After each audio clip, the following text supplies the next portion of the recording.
Hi, everyone. Hi. So I'm Natalie, and I have done all kinds of things. For the last 16 plus years, I have had this passion and this interest in how do we use data responsibly. And not just how do we technically use data responsibly, but data has always had this power to be able to solve our greatest challenges.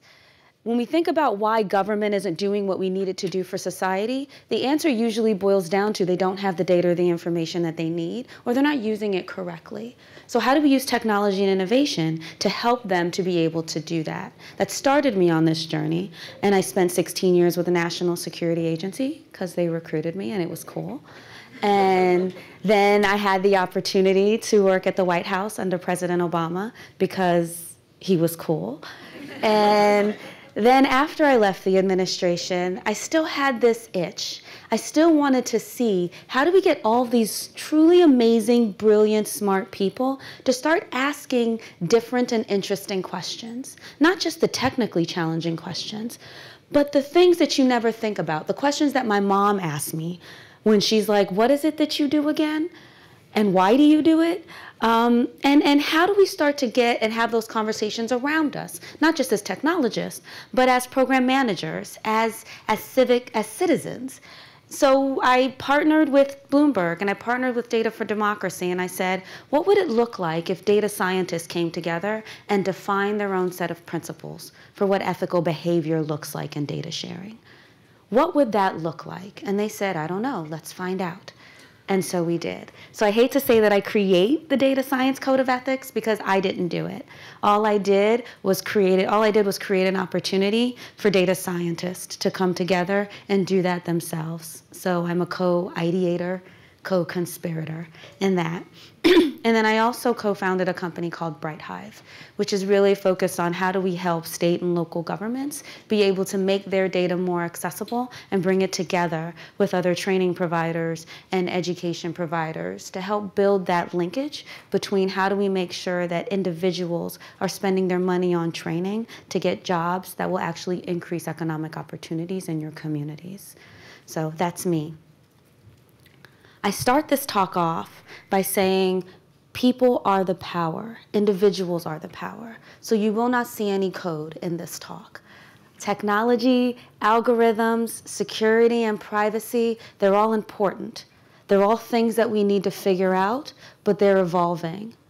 What we're not spending a lot of time doing is evolving the way that we think about things.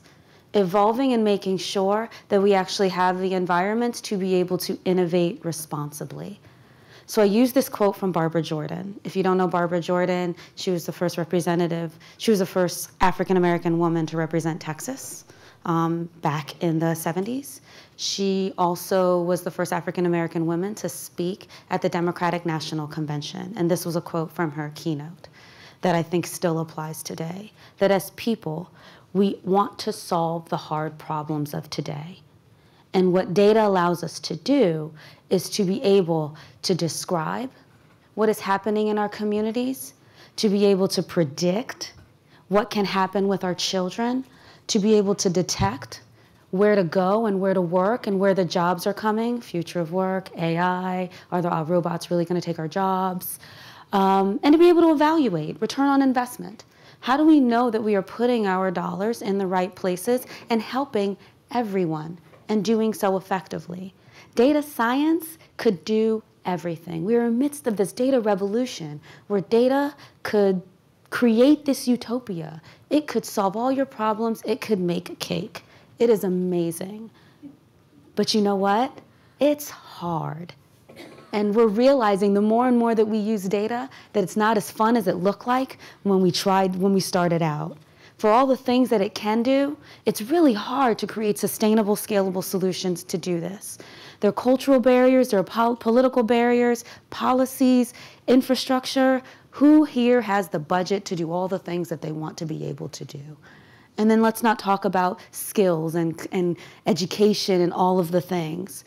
And then, of course, breaches and privacy. And for all the things that you can do, other people can also do things that you didn't even imagine, those unintended consequences. It feels like it's impossible. It feels like a dystopia. It feels like things are crazy around here, and I'm just going to take my data and go home. until I get on Facebook. You know. But it's not impossible. What we want to make sure we do is get to this point where we start to have this conversation around how do we do this responsibly. And it starts with remembering that people are the most powerful. If we want to start thinking about using data responsibly, we need to start thinking about, as individuals, what does that look like? As we realize that that line between your digital self and your real self gets really blurry, almost non-existent, we also have to realize that data is not a technical problem. Data is a people and the way that we treat people and a consumer problem. And that there's this growing tension in this world between individual rights and company profits. Data can do all things, and because we have that data, we can do advertisements that are customized, we can track people's behaviors, we can see from this pillar the world around us before people even realize what they're gonna do. It's amazing. And when you're sitting in the tower, it's cool. But when you're down in the rooms being watched over, it's scary as hell, because I don't know who you are and what you're doing. And as technologists and as people with the education and the ability to be able to see what is happening around us, how do we think about what that experience is like for the people who are trusting us to make these decisions? I like to give the example, and it was heard yesterday at a panel I did at Northside Festival. Excuse me. As citizens, individuals, as people, we like to see that the government and others are taking care of certain things. My mother does not want to know what algorithm is being used to make sure that she gets her benefits. She doesn't. What she wants to know is that somebody is responsible for making sure that she gets her benefits and that it's done fairly. My mother does not want to know all the regulations for how to keep food safe. What she wants to make sure is that there is somebody who's responsible for doing that. And when people find out that who they thought was responsible for making sure that things are being done right fails or does something they didn't expect, trust is broken. And that is what we're seeing today. When you think about the Facebook scandal, it's a violation of trust. People trusted Facebook to handle their data appropriately. And then we found out they didn't. And now people are angry, not angry enough to get off of Facebook, but they're angry. They want to see more being done. So what I argue is that ethics is actually driven by culture, measured by compliance, and determined by society. You're only as ethical as your consumers tell you you are. You're only as ethical. My mother is the one who tells me if I'm doing right. That's why I keep talking about her. If she's questioning what I'm doing, I should be questioning what I'm doing. If I'm afraid it's going to end up on the Washington Post, I should be questioning what I'm doing. Ethics is determined by culture. And so if we don't have the right culture in our organizations as we are developing these tools, then how do we make sure that what we are doing is being done right by the people who we are serving? So what does that mean? As I mentioned, oops, it's not doing it. Can you see? Oh, I'm hitting the wrong button. There we go. So what did I do? I went together with Bloomberg and Data for Democracy. We created this community. We created this community for data scientists by data scientists. Got about 800 data scientists together to do literature reviews, to really think about and talk about what does it look like to do data responsibly. And we came together on Slack and Twitter, and we voted, and in person in San Francisco, and we voted. And we voted on a set of principles that we said were the most important. And they're not groundbreaking. It's things like, we want to make sure that there's informed and purposeful consent, that we can guarantee the security of our data subjects and protect anonymous subjects. There's transparency in what we do and that we foster diversity. We acknowledge and mitigate unfair bias, clearly establish provenance, respect relevant tensions, and communicate responsibly. But most importantly, you're spurring your ethical imagination, and you're thinking about the things that you haven't thought about. You ask questions, you talk to others, you find out, what does it actually mean if I do this? And with these principles, we've seen people be able to, as a community, continue working on them and evolve them and strengthen as a community. If you go on the Slack channel, people are posting, people are sharing, people are talking. People have ideas that they're putting out there and seeing who's interested in working with them. That's how we start to build our capacity as a community. We start to have the conversation. I'm seeing partnerships being built. IEEE is interested in starting to develop standards and using this community to be able to do so. I'm seeing organizations like Code for America Brigades and others start to think about what their codes of ethics look like when they start to use their data that they've collected, other people's data. What does that look like? We're starting to have an intention around the use of data. And then we're starting, and what we challenge, and what I want to see happen, and what we're going to workshop this afternoon, is that individuals start to develop their own ethical frameworks. Because if you don't know where you stand, how are we as a community going to know where we stand? How can you have the conversation if you don't know what does responsibility look like to you? And then you can stand up in your organization and go, this doesn't feel good, this doesn't look good, and I don't think this is what I want to see happen. And that's when accountability starts to sink in. And this is where we start to move as a community and start to think about how do we move beyond just doing everything we can and actually thinking about should we be doing this and how do we do this responsibly. Because while data science can't do the impossible, if we get it right, it can make the impossible more doable. So, thank you. You finished up? Yeah. So if you want to play, if you want to spur your ethical imagination and talk about your own relationship with data, come join me at 2:30 with some of my friends. It's going to be a great workshop, I think. Thanks so much, Natalie. Let's get to some questions here. So,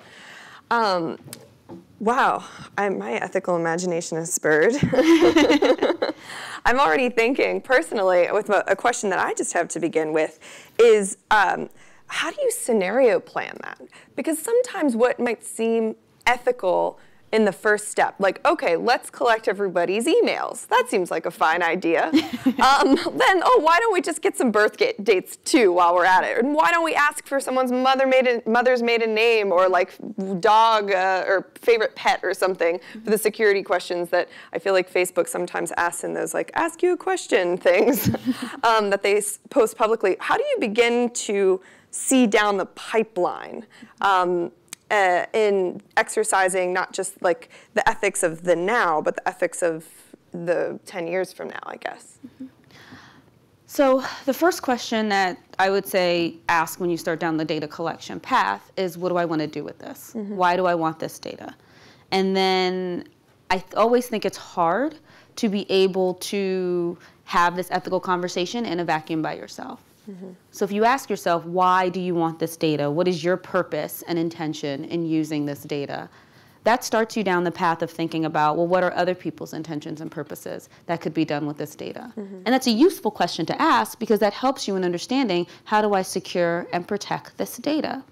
One of the first things we're going to do this afternoon, and what I've done in these workshops, is I have everybody go through this exercise of defining what the relationship between people and data is in 3 words. And I say that because so often we think about data as a technology problem, that data is a technical thing. What I argue is that data represents people. So it's not actually a technical problem. It's actually a how do you understand your relationship with people, with your consumers, with individuals. So if you think about the relationship between people and their data, and then you think about how you're collecting and what you're collecting, you're really thinking about it from a much more humanistic standpoint of how do you handle that data. Interesting. So we'll go to some of the questions from the audience. So Jerry Mikulski is asking, and I understand if you can't answer this, but does the NSA put its employees through training that simulates a highly surveilled life, particularly, for instance, in vulnerable communities, communities of color here in the smart cities? I know we'll have a speaker talking about that later today. Does the NSA try to increase empathy in their amongst employees? So NSA puts its employees through, it's interesting. It is a sense of training. It's a different culture in the intelligence community. From the day one, you're indoctrinated to understand the importance of your access to the data and the information. And so there's a whole compliance level that controls the access and does the checks. But there's also a whole series of training for individuals on what that responsibility is to you and why you have to take care and due diligence. So there is a bit of empathy training when you have access to the data, but do they make us hold hands and do kumbaya? No. So it's a bit of a balance, and it's interesting, and I didn't think about it till, and you guys probably didn't see it, but I see it because of my Twitter history. But I saw through Twitter that they're starting to post some of the posters from back in the 1950s that they still do today. And so the posters look different, the posters evolve, but we see throughout the buildings these posters that remind us of our responsibility as shepherds, as stewards of the data that we have access to. And they teach us that that's a great responsibility. So a question from Stephen Larrick, who says, "Hi, everyone." Hi. So it's a question about the creation of the code of ethics, right? Mm-hmm. So how does the work account for the biases of non-representative groups? So when you're going and creating a code of ethics, it's not just created by only data scientists, right? Mm-hmm. It's other folks. So how can we think of including other folks who maybe aren't directly involved with working with the data, but are affected by it, is their data, for instance? So it's interesting. We actually had that conversation. So I'll say one, that when I say the code was created for data scientists by data scientists, there was no validation. There was no check to say, are you actually a data scientist? If you determined that you were somebody that was interested in this effort and you considered yourself somebody who used and wanted to make sure you use data responsibly, then you participated in the community. So our community is comprised of people who have called themselves data scientists, of people who see a responsibility in the way that they use data. So I consider that to be as inclusive as I could possibly make it. It's a volunteer community. You choose to participate or not. The second part of the question, for people who aren't necessarily data scientists but still want to make sure their voice is heard in the community, join. I mean, we say it's for data scientists by data scientists, but really what's most important is that it's a community. It's 800 people in the Slack, probably more now. So can you speak a little more about what the community is, what it's called, how we can get involved, and we can also put this on the online platform later for everyone. So how would I sign up to participate? Sure. So Data for Democracy is who houses and owns and leads the community now. And so you could go out to datafordemocracy.org. There's also a website that publishes the principles in a much more detailed sense. And you can go to datapractices.org to go to that, to find that site and that information. Through there, you can link out to the GitHub, you can link out to the Slack community, Twitter, all the things. It's everything. It's a very communicative community. So that's where you can go to find out information and find your role. One of the things we do ask when you sign up is kind of what's your perspective coming in? Are you somebody who's a technical developer? Are you somebody who is a program manager who uses the data? Are you an analyst? So we do ask you kind of what is your role, but we view anybody that cares about data to be somebody who this community is for. Interesting. So top question here from Tristan Lewis. How do we ensure transparency when transparency can actually hurt some individuals, whether that's racial disparities or also activists in the space, things like that? We've had this conversation multiple times because a few of the members, but some of the members of the community work in the human rights world where and actually it was a little bit different. It was about anonymity. It was for some people, they don't want the anonymity. So we work so hard to protect people's identity and make sure that they're anonymous, but there are some people who the anonymity actually hurts them. And they want to have that provenance and that tracing, which is interesting. And don't ask me the details of it because I am not a human rights person, but I found the conversation to be incredibly fascinating. The principles aren't written in black and white. They're written as a guide. And so in no way should you take these principles and just say these are mine. What you do is you use them as a starting point to think about where you're coming from and how it applies to your world. So I'll reach back and say, what you'll do in the workshop is after you think about your relationship with data, then you think about the activities that you do related to the collection, the analysis, the transformation of the data.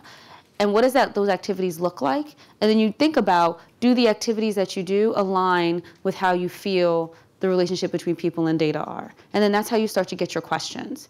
What you want to be able to do is come out of these types of exercises with a set of questions that you can ask yourself, specifically related to the work that you're doing. A set of questions that helps guide you in making sure that you are being thoughtful and intentional and responsible with your use of data. So I don't know if that fully answered the question of how do you make sure that you're transparent. I think it all depends, and that's why having one single code of ethics to be the code of ethics is a really hard, almost impossible thing to do. What's more important is that we each have our own, and then we continue to build our capacity to define standards and all of the things so that we can start to connect ourselves. So one of the next questions is about drawing on decades of expertise from social science, history, philosophy on data ethics. But I would also add, and this is something we spoke about when we first started talking, medical ethics. There's a whole history, particularly after the Second World War, with the invention of IRB, also the Hippocratic Oath before that, do no harm. Can we, as data practitioners, scientists, folks who work with data, maybe consider that whole history very rich, particularly in the 20th century after Nazi experimentation, Nazi medical experimentation, totally violating every sort of ethical code you could imagine. How can we learn from some of that philosophy and history and ethic? Absolutely. So the code of ethics was not written as if it was new under the sun. There was an extensive literature review. So the GitHub repository is incredibly valuable because it shows all of the literature that this was pulled from. So nothing in this was like, oh, here's my bright idea, let's be transparent. No, it's pulled from Belmont Report, it's pulled from academic research, it's pulled from people. So it's pulled from the literature that exists out there, and there's a mechanism for people to add additional literature to be reviewed. And so this code of ethics is meant to be an iterative process where those literature reviews continue to happen. And as updates come out and people continue to write, there's a mechanism for including that and then being able to update the principles to reflect whatever the current time is. Interesting. I know we're almost at time, but we have 2 more minutes before we go into the coffee break, actually. So I just want to ask one more question. It's totally selfish, and it's actually the first question here on GDPR. Is it the elephant in the room, or is it a good one? Is it a rogue one? Isn't the elephant in the room in data ethics GDPR? So I really want to know about this. GDPR. I have mixed feelings about GDPR. I love the intentions of GDPR. General Data Protection Regulation in Europe that just went into effect May 25th, 26th, right? Something like that, yeah. It's the reason why you have all those emails telling you that privacy policies have been updated. Europeans. I am a fan of the intention of GDPR, the right to forget, the giving individuals more control over how their data is used and how their digital presence is represented. I have mixed feelings about what that looks like here in the U.S. I think that there are some policy challenges, legal challenges, cultural challenges that will make implementing something like GDPR in the U.S. very challenging. I would love to see us get to that point. What I love is that GDPR is causing those conversations to start to happen. What I'm chagrined about is that it's all happening from a legal standpoint. The lawyers get involved, and that's why all you're seeing are privacy policy updates happening, because it's more a conversation around how do I protect myself as a company and the risk associated versus how do I do better for my consumers. So that's my mixed feelings about GDPR. I don't think it's an elephant in the room. I think it's a worthwhile conversation. I don't think that we're going to approach it as anything other than a legal compliance requirement. I'm even starting to see some companies just put up second sites, which I say completely defeats the point. That's my answer to GDPR, and as politically correct as I can. But I'm happy to talk about it at lunch. Well, I'm sure we could talk also during your workshop today a little bit about GDPR, so we'll pop into that. So we have to go into our coffee break now, which I'll explain in a little bit, but let's give another round of applause for Natalie. Thank you so much.